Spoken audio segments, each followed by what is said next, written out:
Well, hello, everyone, and welcome back to Preterist Apologetics. See how that just flowed right out, Mike? Awesome. Yes. Yeah, just about to get used to that. Welcome back to another session as Mike and I continue our discussion, our review, and refutation of an awful lot of the things that Doug Wilson has said just recently. He's now produced at least two videos attacking the preterist perspective. So, anyway, Mike, good to see you again. And I know you had a couple of things that you wanted to say before we really get into Doug Wilson's issues. Yes. A couple shows back, I brought up Kim Burgess, and he's kind of definitely going into the full preterist position, but kind of holding out, I think, on a couple of texts and a couple of issues. But I misrepresented him. I thought that he took Matthew 28 there, the Great Commission, discipling the nations until the end of the age, as the end of world history, like most postmillennialists do. But he does not. He sees that the telos there is the goal. The nations will be Christianized, and that's the goal. But he does not believe that the Bible itself teaches an end of world history. Now, he might speculate, well, the sun might burn out, that kind of thing. But just wanted to throw that out there as clarification. One other thing, every once in a while, I'll get some feedback from the show. Another feedback is that, well, Mike, we want you to talk more. And this is what I have to say about that. Guys, Don is my mentor. He's one of my mentors. I have Pastor Curtis, who is faithful. He does a great job preaching the gospel and preaching great sermons. And he goes the extra mile of printing those sermons out. So we have almost a commentary on the New Testament. He's a guy I'll go to. I consider him my pastor. I consider Don my mentor. And even though I disagree with William Bell on some issues, if I have a problem, I go to these guys because they're older than I am. They're more seasoned. And when you're younger, you have to have the humility to learn from people like that. So they're like, well, you need to talk more. It needs to be a 50-50. No, it doesn't have to be a 50-50. I'm in the great place right now where I can teach, but I can also learn, and we learn from each other. So, that's just kind of one of those things that was thrown out. And I'm like, yeah, I don't have a problem with it. If you're having a problem with it, then, maybe listen to another show. That's okay. Well, I appreciate very much your comments. And look, everybody who knows me, and it doesn't take long watching to know I get started and I have a difficult place to stop and to Right. let someone else talk, not because I'm wanting to dominate the conversation. This is a two-way show here, by the way, in case you hadn't noticed, folks. uh, and I have to tell you, I appreciate Mike so very, very much. Mike and I do have our differences. We've talked about our differences a lot down through the years privately and what have you.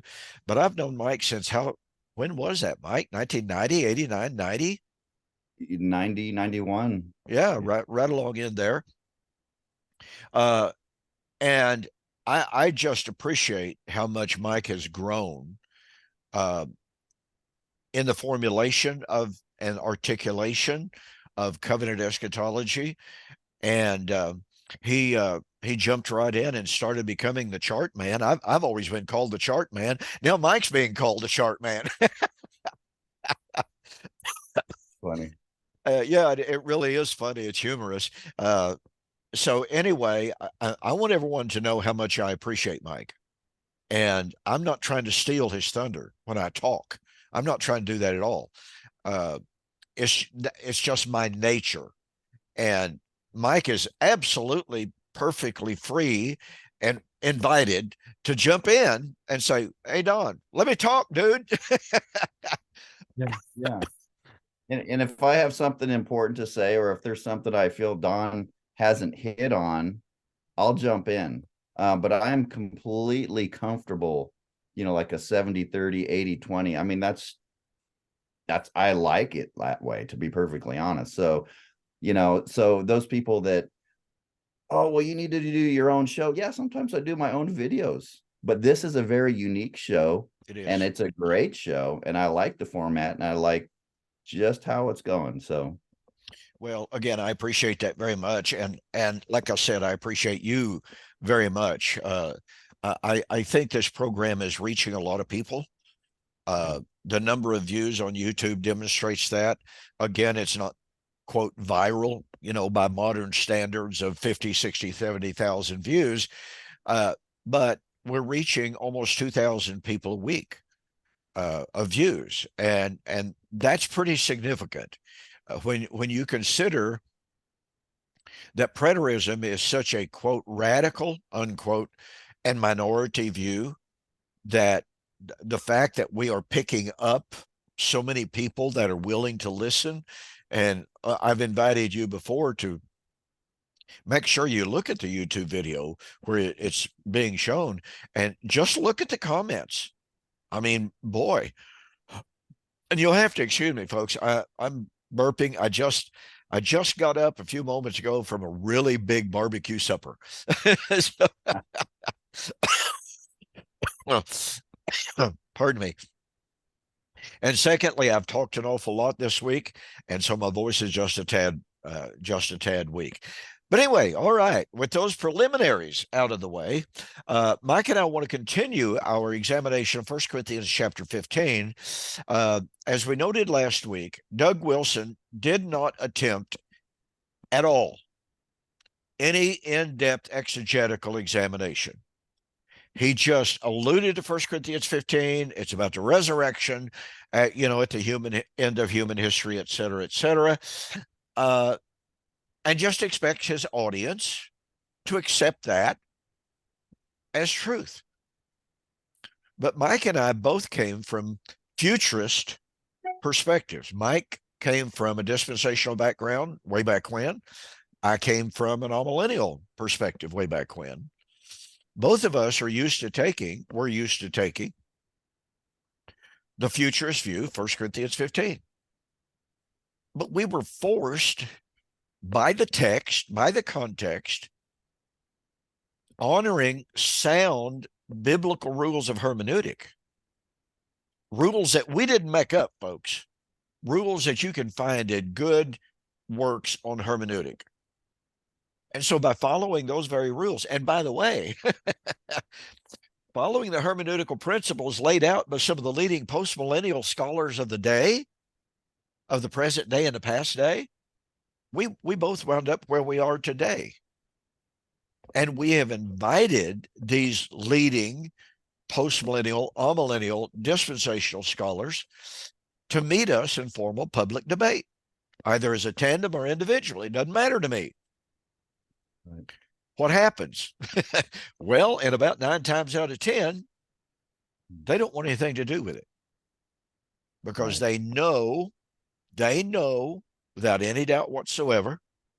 Ken Gentry, for instance, and I have been going back and forth with each other, not directly, but I'll write an article he'll pop writing an article that tries to deal with what I've done. For the longest time, he wouldn't even mention my name, literally. And yet you could read his article and you could pick out things that I had said directly. Right. But Gentry knows, Matheson knows, Soraya knows, a lot of these guys know if they get on a debate platform with either you or me, they won't be debating just scripture. They're going to be debating themselves. Exactly. And that's the problem. They do not want to deal with their inconsistencies, their hermeneutical inconsistencies, that at least Gary DeMar is being honest enough to say, hey, look, I get guys writing me all these questions, and I try my best to deal with them, but they have really good points.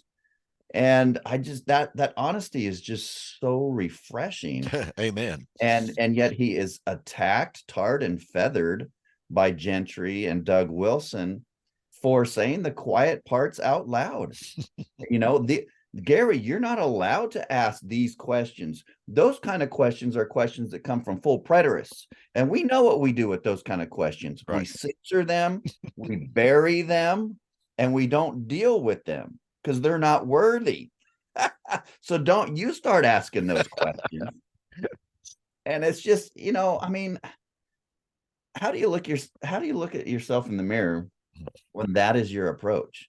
When you're trying to be a Christian man with integrity, or you're even trying to be a scholar. I don't know how that approach um is edifying in any way, shape, or form, but that is where we are. Don and I are hoping that we can get something together with Doug Wilson and a partner of his choosing. But we'll kind of wait and see what Yeah. happens. But so do you want to go into 1 Corinthians 15 and then deal with what Doug has said on Romans 8, or how do you? Why don't we go ahead and stay with our plan to look at 1 Corinthians 15? One of the things that you had suggested, which is a great suggestion, is that we look at Paul's motif and theme of the resurrection harvest. Okay. Because Paul is very emphatic. And I got to tell you, as a young man, a whole lot younger than I am now, in confronting this harvest imagery, this harvest language, and emphatically stating that Christ was the first fruit of the harvest. Well, in one formal debate I had with an all-millennialist by the name of Thomas Thrasher, at the time he and I had our debate, he had already had over 100 debates. Well-seasoned guy. Well, let me tell you, he had never debated a preterist before. And he literally did not know what hit him. Right. We had two debates. In the first one in Alabama, he got up and he had chart after chart after chart. Christ is the first fruit. And he would turn to me and he said, Don, first means first. Christ was raised physically. He was the first fruit. That means the harvest is physical. And William was my moderator. And William and I are kind of, doing this with each other. Like, I don't believe what I'm hearing here. So I got up. I had a chart prepared. I had anticipated what he was going to say. And I just had a syllogism. Thomas Thrasher, Christ was the first fruit of the resurrection. First means the very first, not second, third, or fourth. It means the very first. Christ was resurrected physically. Therefore, the harvest is physical. And I just turned to him and I said, Thomas, I want you to tell us whether or not Jesus was the very first person raised from physical death. Wow. Deer in the headlight, two before upside the head look. And I mean, he sat there literally stunned at his table. And of course, I expounded more on that. And I gave the examples of those who were raised biologically out of physical death: Lazarus, Jairus's daughter, etc. And I said, you keep telling us, you went to great length to convince us that Christ was the first to be raised from physical death. But he wasn't the first to be raised from physical death. And that destroys your entire argument. So he gets back up and he said, well, now, when I said first, I didn't really mean first. Wow. But Paul did. Paul's emphatic. Acts chapter 26, verse 21. Having obtained help from God, I stand before rich or great and small, testifying no other things than what Moses and the prophets said should come to pass. That Christ would be, now watch this, folks, you've got to catch the power of this. Christ would be the first to be raised from the dead. No qualifier.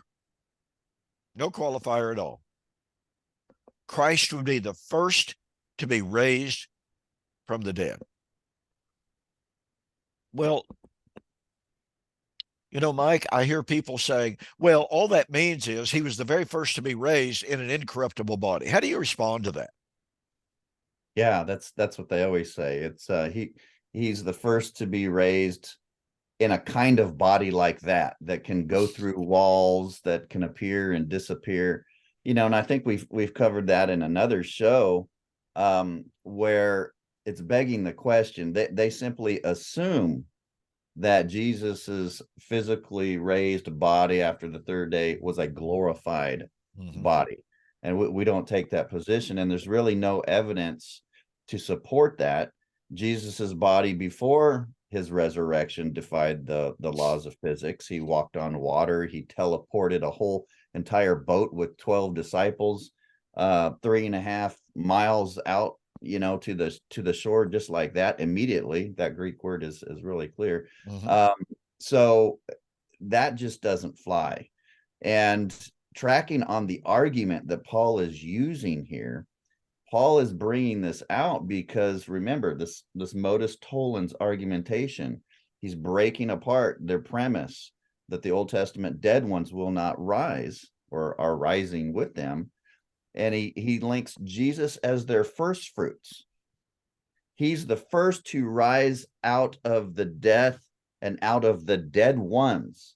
So the dead ones haven't perished like the false teachers or the Corinthians were assuming. No, they were very much alive. In fact, Jesus was the first fruit to be raised out of that group. And so that's kind of where his argument is going. But he's the first to rise from the death of Adam. And if you go to Romans 5 and Romans 6, that's the whole point. What comes through Adam is the death, the sin. And Christ died only one time to the sin, and he was raised and conquered that, the death. And that is why Christ is the first. That's why his resurrection is unique. Great points. And let's emphasize the point that you made there. Throughout Scripture, when we are talking about the eschatological resurrection out of death, it is not simply out of death, okay?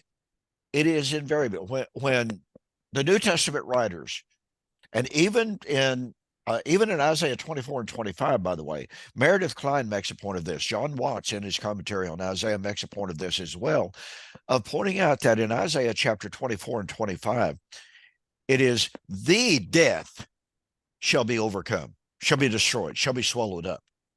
So, really? oh Is there yeah, a definite article? definite article appears Oh, in that. my. John Watts really has some great things to say about that. He said Isaiah is pointing to a very particular, specific kind or nature of death. He's not talking about death generically. Mind you, I'm paraphrasing a great deal here, but this was Watts's entire point. It is a very specific death, and that might be Montyer. I'd have to go back and look at that. But anyway, I'll be glad to provide the source on that. But that's the whole point. There's the recognition that 1 Corinthians 15 is not about death. It is about the death. And as Mike pointed out, you go back to Romans chapter 5 and following, it is the death of Adam. Wherefore, as one man sinned, and death has passed upon all men, because all sin. Hello. That's the Adamic sin, the death, or the sin. That's the Adamic, the death. That's the focus of eschatology. That's the focus of resurrection. Yeah. There is not a promise of the destruction of death. In Revelation chapter 21, verse 4, yes, in the new heaven, new earth, people read it and say, oh, there's no more death. No, that's not right. There is no more the death, no more the curse. So from the beginning of Scripture, the beginning of God's covenantal dealings with mankind, right to the very consummation, the focus is on the sin and the death. To generalize that into just some vague generic, sin and death, misses the point. Paul especially, Peter chimes in, but not as laser focused as Paul. But Paul is laser focused on the problem of Adam, the solution to the Adamic death. I discuss this a great deal in my book, The Death of Adam and the Life of Christ. Because why don't you develop the substitutionary atonement and the problem for the future, if that's all that is involved there. You know, I was absolutely stunned when I was writing my book, The Death of Adam, the Life of Christ. I was probably three-quarters of the way through, and I found out that William Lane Craig, fantastic scholar, fantastic apologist, had just written a book on the substitutionary death of Christ. So I thought, got to have this. Ordered it immediately. And I was absolutely flabbergasted that throughout the entirety of the book, William Lane Craig argued that Jesus's physical death on the cross was his substitutionary death. He never indicated that Jesus died spiritually, and I don't mean his spirit died. I mean that he lost covenant relationship with the Father. His whole focus is on the physical resurrection. So in my book, and of course I'd been citing different authors anyway, it's quite well documented, I might add. So I just pointed out, okay, substitutionary means in the place of, instead of. Jesus's physical death was substitutionary, so that those in the power of his death would not have to die, would not have to die physically. Folks, if you if you make Jesus's physical death the focus of substitutionary death, then that means for anyone in the power of his substitutionary physical death should never die physically. Jesus took it for granted. John chapter 11, 25 through 26. If a man believe in me, though he dies, yet shall he live. Jesus didn't say, now let me tell you something, folks. I'm getting ready to die physically so that you won't ever have to die physically. Right. Because I'm going to die in your place. Yeah, I think he said, if anyone believes in me, he will never die. Uh-huh. We've got people believing in him for 2,000 years that keep dying physically. So is Jesus an epic failure, or is the death he came to overcome something different? That is the death that came through Adam, that is no longer in the New Jerusalem, like Don says, Revelation 21:4. And our good partial preterist friends have a really hard time, Don, dealing with Revelation 21:4. Are they in the New Jerusalem? And is there no more death? And what is that? And I mean, they're talking out of both sides of their mouth. I mean, we're in the already not yet, and we're blah blah blah blah. It's like, it says it right there, man. I mean, you're either in the New Jerusalem and there's no death, or not. And another classic illustration of the very problem, Kenneth Gentry, in his book Navigating the Book of Revelation, little small books, it's not long, it's not in depth. Kenneth Gentry says, contrary to popular opinion, Revelation chapter 21, 1 and following, is not talking about the consummate end of human history. It's about the full realization of the covenant transformation that took place in AD 70. It is the new covenant bride of Christ supplanting the old covenant bride in AD 70. Well, okay. So that means since from AD 70 onward, there is no more curse. And yet, what do they tell us constantly? Oh, well, Romans 8, that's when the curse is lifted. Right. Romans 8, that's when death is destroyed. Well, wait a minute. No, that's Revelation 21, 1 to 4. Right. Which, again, Kenneth Gentry says that took place in AD 70. And by the way, in my formal public debate with James Jordan in Florida, 2012, something like that, I had extensive quotes from James Jordan to the same identical effect. Revelation 21 fulfilled in AD 70. He went so far as to say the Adamic curse was destroyed in AD 70. I know, but in his book, Through New Eyes, you're reading it and it's so great. And then he has this little paragraph. He says, but we await the physical phase. I'm like, Where does it say that in the text? You've just performed eisegesis. Now you're reading your creedal philosophy into the text where the text says nothing of the sort. Absolutely correct. And you and I both know, of course, that if they continued along the lines that they were going there, uh, well, guess what? They'd get in trouble with their creedal brethren. Absolutely. And look, Andrew Perriman, boy, I love Andrew Perriman's writings. He's been gracious enough to kindly review my book on We Shall Meet Him in the Air, The Wedding of the King of Kings. He said, you know, whether one agrees with Preston's ultimate conclusions or not, Preston proves that preterism deserves a place at the table in discussions of eschatology. Right. Well, fantastic. Thank you, Andrew Perriman. Well, in one of his books, The Coming of the Son of Man, he is discussing Romans 11 and resurrection. And he just does a masterful job of laying it out exegetically. And he says, now, that does not mean that there is not a future physical resurrection. End of comment. Right. But again, as we've been pointing out, that's what happens with these partial preterists. They use good, proper hermeneutic up to a certain point, and then all of a sudden they just chunk it over their shoulder and start reiterating what the creeds say. It's very, very troubling. Now, as we said, Paul uses in 1 Corinthians chapter 15, Paul says Christ was the first fruits. Now, here's something very, very important, folks. I don't claim to be a Greek scholar. Mike doesn't claim to be a Greek scholar. I tell people all the time I know just enough Greek to make me dangerous. And what I mean by that is I've got commentary after commentary after commentary on these walls, in this office in here, these bookshelves behind me over here, of men who are world-class scholars. They are Greek scholars. So when I've got a question about the Greek, I go to these commentaries that are right here at my hand.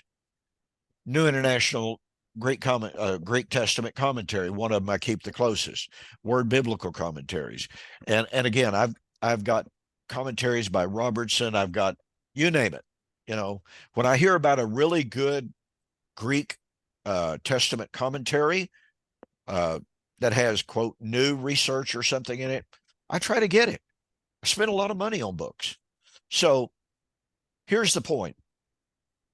Paul in 1 Corinthians chapter 15 says, 19 and 20, Christ has become the first fruits. And it doesn't say, let me take note of what it does not say. He does not say Christ has become the first fruits of the dead. Not what he says. He says he has become the first fruits of those who had fallen asleep.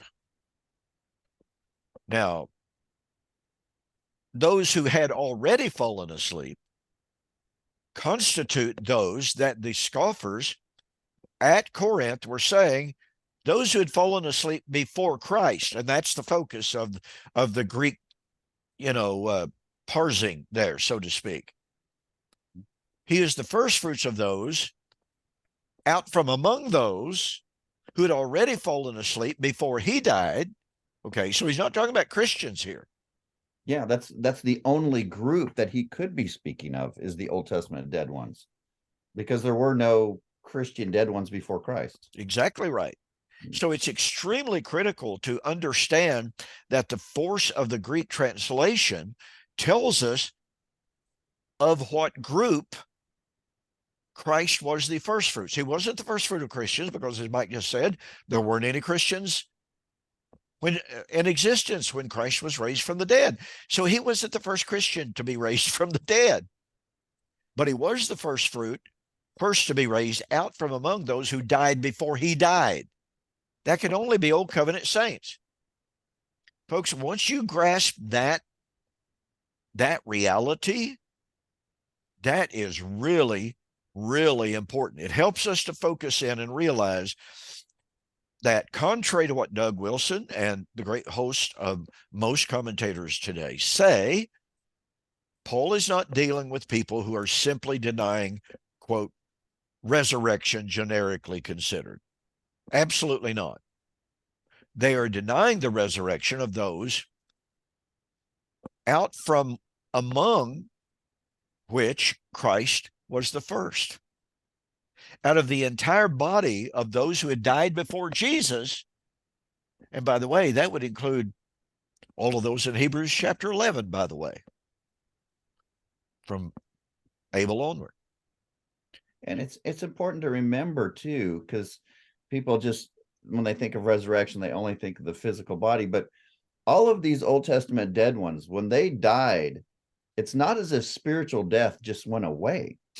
Spiritual death chased them, enslaved them when they were alive on earth and when they died.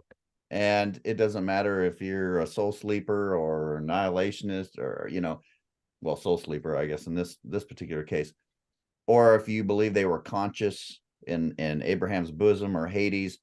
It doesn't matter, because spiritual death still held them. And that is what Jesus is the first. He's the first to conquer that.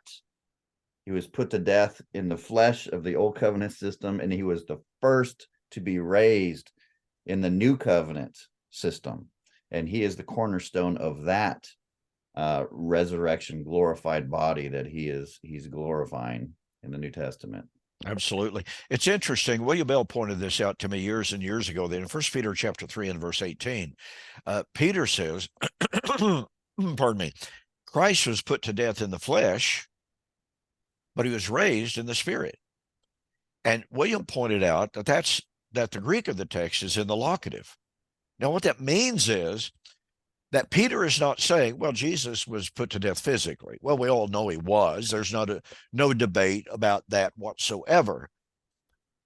But as William pointed out, because these are locatives, he was put to death in the realm of the flesh, in the sphere of the flesh, which is the old covenant, as Paul in Galatians chapter 4, writing to those who were under the law, had been under the law, they were converted to Christ. Now they were being tempted to go back. And he says, tell me, those of you who wish to be perfect, are you made perfect by the flesh or through the spirit?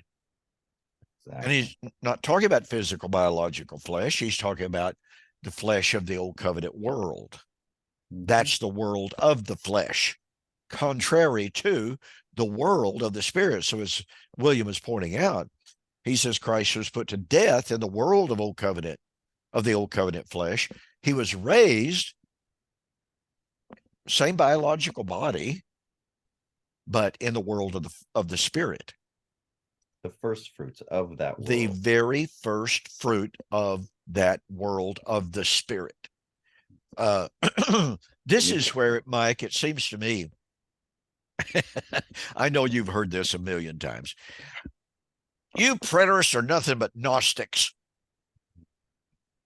You just hear this and you hear it and you hear it. In the first place, I'm pretty convinced that an awful lot of people who throw out that aspersion don't even know what a Gnostic was. You see, folks, Gnostics, one of the most fundamental ideological views of Gnosticism was that this stuff right here, physical, flesh, blood, and bone, is inherently evil. I don't know of a preterist that believes that. I don't either. And if you're a futurist and you take that vile body and was it Philippians 3 as this, then I guess you're a Gnostic. Well, I've said this very, very often. Uh-oh, I'm getting myself entangled here. Give me just a second. A lot of work has been done starting probably in the mid 20th century. And this particular book is actually, let me see here. I just got this recently. It is entitled Gnosticism and Early Christianity by R.M. Grant. And this was, first published in 1959. And R.M. Grant is more than categoric. Pardon me. In setting forth the idea, Gnosticism, guess where it originated, folks? It originated among the Jews of the 2nd century, not in the 1st century, but it originated among the Jews, probably in Egypt. And by the way, a more modern scholar by the name of Mark Smith entitled a book entitled No Longer Jews. Fascinating book, folks. Fascinating book, full of just tons and tons of documentation. But both Grant and Smith, and by the way, there are many other scholarly sources that could be cited, they both point out, okay, Gnosticism arose among Jews in Egypt who were disappointed, disillusioned, and discouraged over the failed eschatological promises of the Jewish scriptures. Let that soak in, folks. Gnosticism did not spring from Christianity. Now, guess what? I believe a case could be made based upon the premise of Grant and Smith. I believe that a case could be made that when the Jews had become so disappointed about the failure of their eschatological hopes, and let me just add this thought and this fact. After AD 70, there was a widespread disappointment among the Jews. There were some rabbis said, woe unto us. Yeah. Because the time of our redemption, the time of the Messiah and the kingdom has come and gone, and we are not yet saved. Guess what they were pointing back to as the time of their redemption? It was supposed to have been in AD 70, the end of the 70 weeks. Yep. They recognized that. Yep. Modern scholars have said, is it Charlesworth? Must be Charlesworth. It wasn't already Charles. Charlesworth, I'll get the exact quote if anybody wants it. Charlesworth said that after the fall of Jerusalem, there was a, quote, this is his term, crisis of faith in the very early post AD 70 church, because guess what? Well, the Lord hadn't come. And so what I'm suggesting here, I believe that a case can be made. Here are the Jews, early 2nd century, who began to create this system of Gnosticism because of a failed eschatological hope. And there was a crisis of faith at the same time among Christians. So I believe that there was, pardon me, a conflation between Jewish failed eschatological hope and Christian failed eschatological hope. And I am persuaded, I don't have 100% proof of this, but it makes perfect sense to me, that the two sources basically joined forces to create what later became full-blown Gnosticism. And you have this doctrine of the demiurge, the bad God, and you have all of these emanations from God, but basic problem is failed eschatology. That's Gnosticism. I have yet to find anyone who has pointed the accusing finger at preterists and said, oh, you're just a bunch of Gnostics. I've never found anybody that had the slightest clue about the origins of Gnosticism, that it arose from a failed eschatological expectation. Yeah. I think even Tom Holland in this book points out that Gnosticism didn't really emerge until later. That's correct. And he develops the corporate body, and he's shown how Paul is thinking more like a Hebrew and a Jew. But at the same time, we still have, during the Second Temple period, we do have, as some Murray points out and some other Old Testament scholars, that some of the Jews did believe in a spiritual resurrection. a spiritual resurrection. When someone died, their spirit was raised from their body, and they went immediately into God's presence, and they were judged. Or the other view, no, they go to a waiting place, and then at the end of our age, they're raised out of Hades, then to be judged. And Yes. that is the New Testament view. So then we get, if we go that route, and then we get the old, oh well, those were the Gnostics. Those Jews were Gnostics too, and so you preterists are just kind of inheriting their Gnosticism too. So it's just like you can't win no matter what. You just have to kind of point out the different views, and then go to Scripture and say, well, what does Scripture teach? Absolutely right. I mean, basically, it doesn't matter what the facts are. Your opponents are going to say, yeah, but Right. that's a totally pervasive form of argument, the yeah, but argumentation. Right. And what that means is that you've just presented facts that they're unfamiliar with, or you presented facts that they know they cannot answer. So they tried to divert attention away from those facts and say, yeah, but what about this? What about this? What about that? Etc. Well, don't talk about what about this or what about that until you deal with these facts. That's critical. And so when we come back to consider the death of Christ, that he was the first to be raised from the dead. And by the way, consider that Paul develops that harvest imagery further. Christ is the first fruits. And technically, and by the way, I think this is important. William Bell is the only one I've ever seen that developed it in any detail like I did. And he and I kind of conversed back and forth a great deal on this when we first, I think we both found it independently, and then talking to one another, we're going, yeah, that's right. That's what I found too. It says Christ was the first fruit, right? Well, this goes back to Leviticus. The concept of the first fruits comes from Leviticus, folks. The idea, the doctrine of the first fruits comes from the Old Testament. Well, here's the deal. You had a first fruit of the first fruit. The first fruit of the first fruit was barley. The first fruit was wheat. So technically, you had two first fruit. Well, guess what we find throughout the New Testament? Two first fruit doctrines or realities.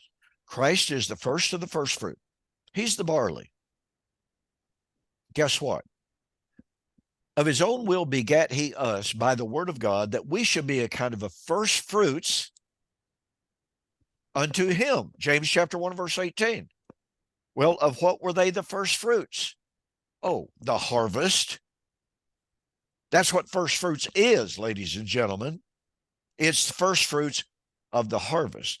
So you have Christ, who is the first of the first fruit of the first fruit, and then you have the first fruits themselves. Paul develops this, not extensively, but admittedly he develops it in Romans chapter 8, Yeah. where guess what? He has given to us the first fruits of the Spirit. Pardon me. So when you talk about first fruits, we have to see that the idea here is not on, it's not even on the nature. Now, I believe that I'm not going to discuss this because I'm still working on some details on it that I wish I had more information on. I can't seem to get a firm handle on some things. I've got the basics down, but that's all I'll say. But the concept of first fruits doesn't speak to the nature The of imminence. of the resurrection, or excuse me, the harvest at all. It just simply says it's first. It can be first fruit of barley. It can be first fruit of wheat. It can be first fruit of figs. It can be first fruit of whatever. But it's the first. And that's what we're identifying here tonight, or whatever time you watch this. Yeah. How long until the harvest after the cutting of the first fruit of the first fruit? That's an issue I haven't been able to knock down. It seems to me that John chapter 4 may touch on it. John chapter 4, verse 35, in which Jesus says, "Do not say it amongst yourselves, there are yet 4 months and then the harvest." And see, in that context, in Matthew chapter 9 as well, he told his apostles, "Lift up your eyes, for the fields are ripe already unto the harvest." Yeah. So it The, seems to, go ahead. I mean, there obviously was a period of time. I don't know how long that period of time was. I haven't been able to nail it down. I've tried to do some research on this area and say, well, okay, was it generally 2 weeks, 3 weeks, 4 weeks? I don't know. Perhaps Well, some of our viewers who are more familiar with the agronomy of the time can weigh in on this and help us out with I, this. I've got a great idea. I've got even a better idea. Why don't we let Pastor Philip Kaiser, who signed the letter, the Inquisition letter to Gary DeMar, answer? Because he says this: where do we get the I'm quoting him, where do we get the idea that there would be an imminent resurrection in AD 70? Question mark. He says it's implied in the word first fruits. Hmm.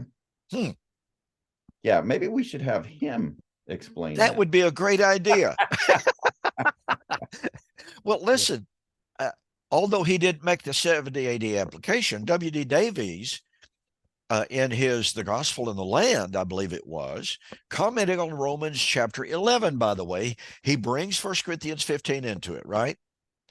But he's commenting specifically on Romans chapter 11, verse 15, where Paul says, if the casting off of Israel be the riches of the Gentiles, then how much more shall their incorporation be? And what shall it be except life from the dead? Whoa. You mean conversion is life from the dead? Well, for those, former preterists who tell us that there's not the one form of death in all the Bible, and that's physical Right. death. Yeah, I think that former preterist is going to be in a world of hurt by our friend Mr. Bell I'm pretty sure that on he's going to on be that a, particular issue. But yeah, absolutely correct.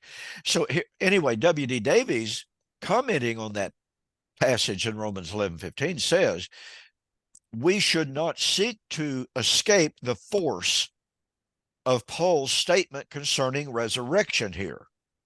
He is asserting that the resurrection was present, which is exactly like Stephanos Mahalios in his book, which you have, I know, the the eschatological Danielic hour in the Gospel of John. There's a title for you. But he says over and over and over that Jesus, in citing Daniel chapter 12, said the time for the resurrection had arrived. yeah, yeah, Beale, G.K. Beale goes into that quite a bit, showing that the old Greek Septuagint there in Daniel 12:4 is the hour of the end. And so when Jesus talks about the uh the hour is coming and now is in John 4 and in John 5, it's the same already and not yet hour there.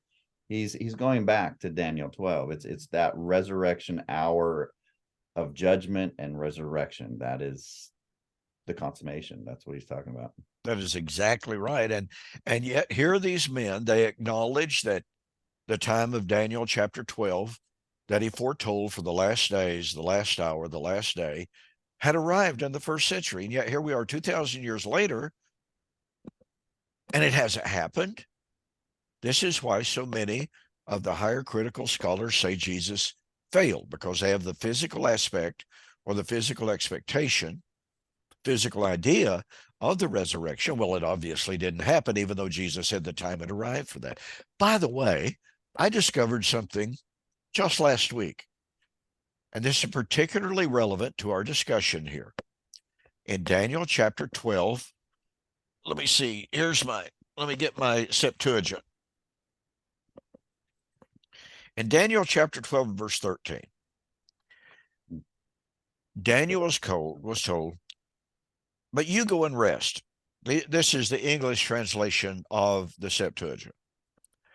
For there are yet days and seasons.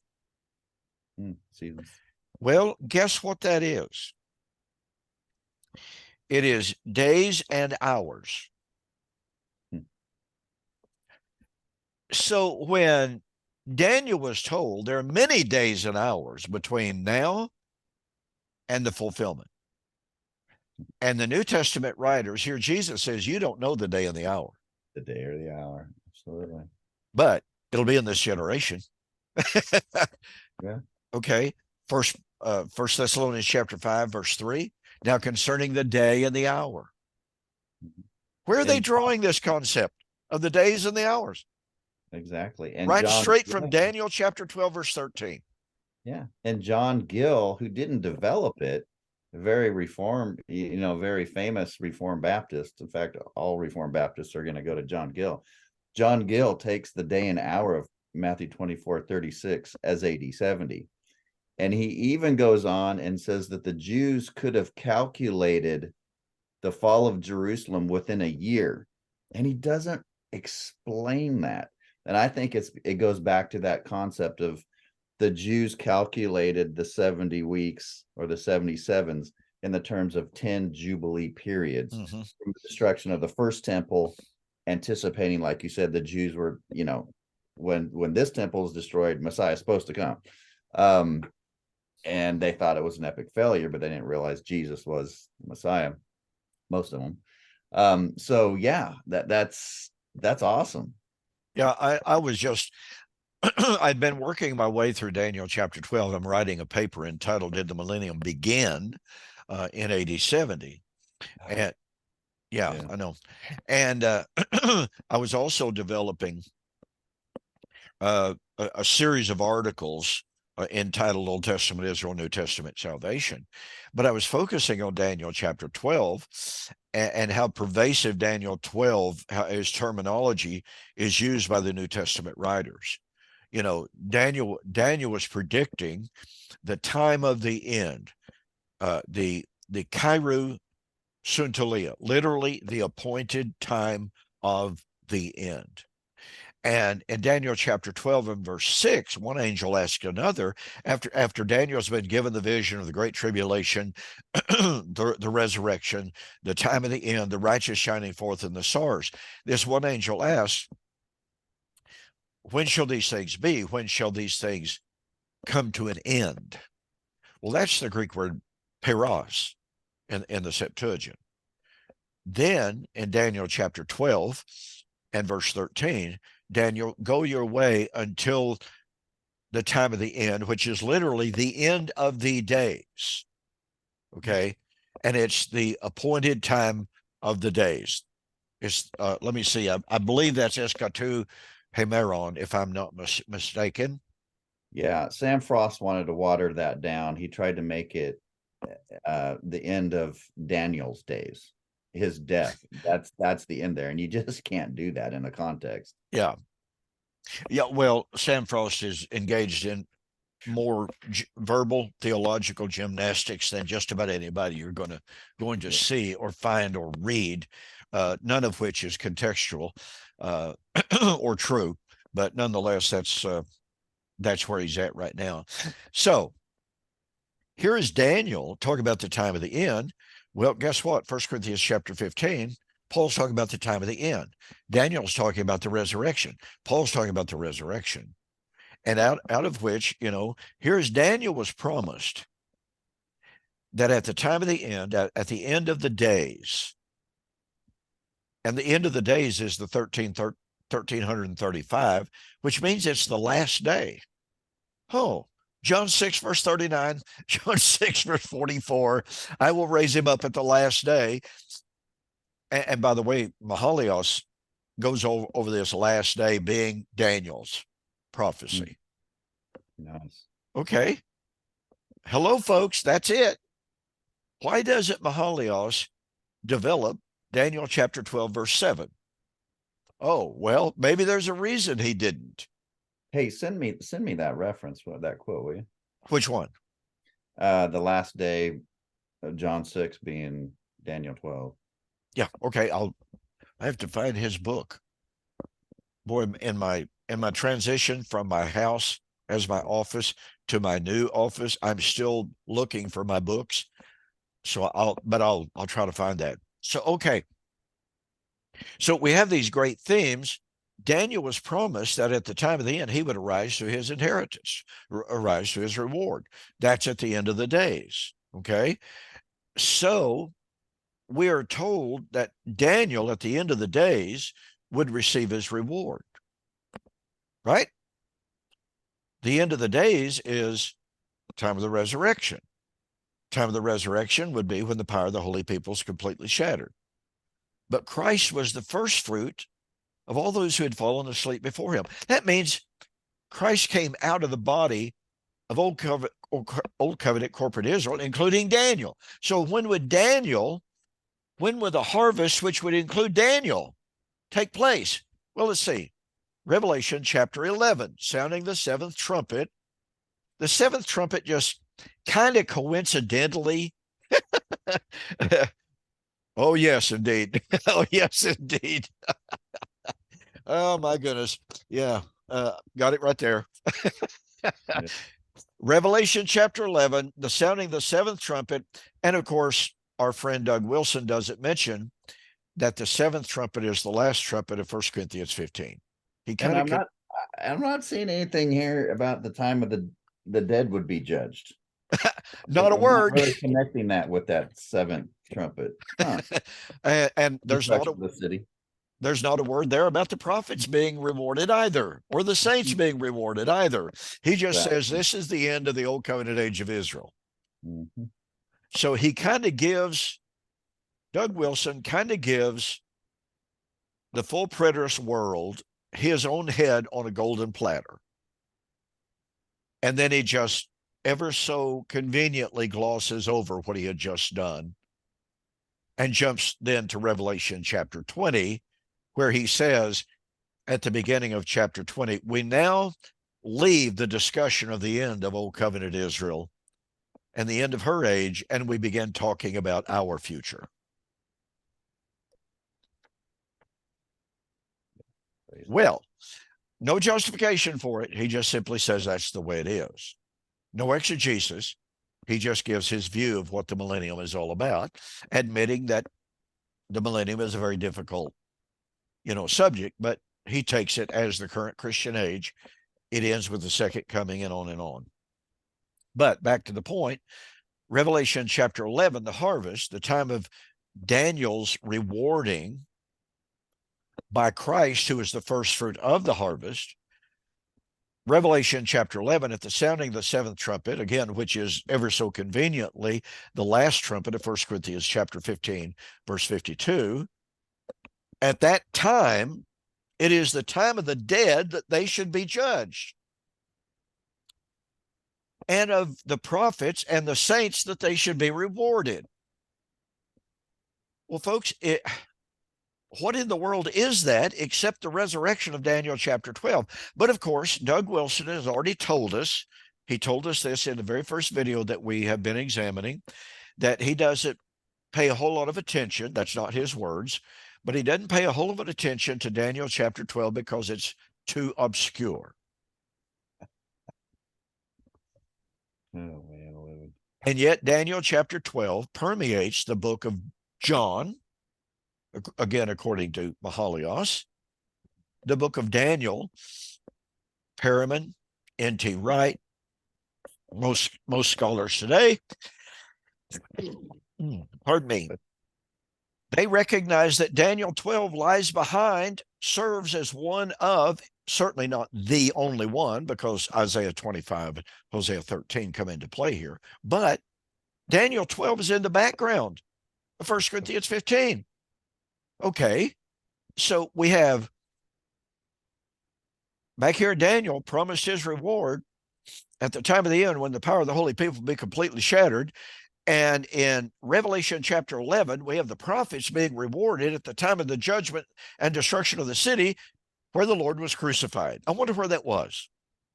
Yeah, and doesn't he mention something about 3.5 years? And isn't that when the angel tells, says that this is when the resurrection is going to take place in Daniel 12:7? The 3.5 years, 3.5 years, judgment of the dead, judgment of the dead. The parallels are more than striking. They're not obscure No. and they're not difficult except in light of the creeds. Mhm. They're very difficult to reconcile with the creeds. Well, let's just say that you can't reconcile those parallels with the creeds. You just simply can't do it.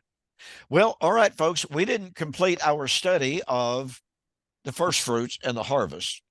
We will try to continue this next week. It is an absolutely fascinating and critical study, as I think you could tell just by tonight. So, all right, another good time, Mike. Great to be with you. All right. See you next week. All right, good night, folks. Bye bye. All right, there we are. Another good Well, one, Mike. yes. This is tricky because I'm not sure how. I really wanted to get into Hebrews 1 and 2. I mean, he just shot himself so much in that podcast. I Oh, mean, he equated the eschatological marriage with the fulfillment of Romans 8, yep, and he connected the birth, the birth motif yep. of Isaiah 26, Isaiah 51, Isaiah 65 and 66. And it's just like, dude, I mean, you believe that the marriage took place in AD 70. Therefore, Romans 8 was fulfilled. Yeah.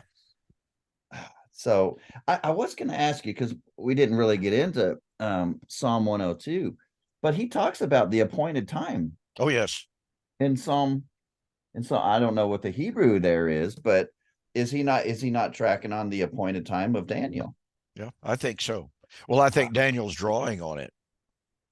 Okay, yeah, yeah, there you go. Okay, so Daniel's picking up. So it's the same appointed time that, I mean, he's contrasting man's temporalness with God's eternalness and him being faithful to Israel throughout her generations, looking to that period of consummation when he The, created that new that people. the creation of that new people with a new name in this time of the gathering of the people.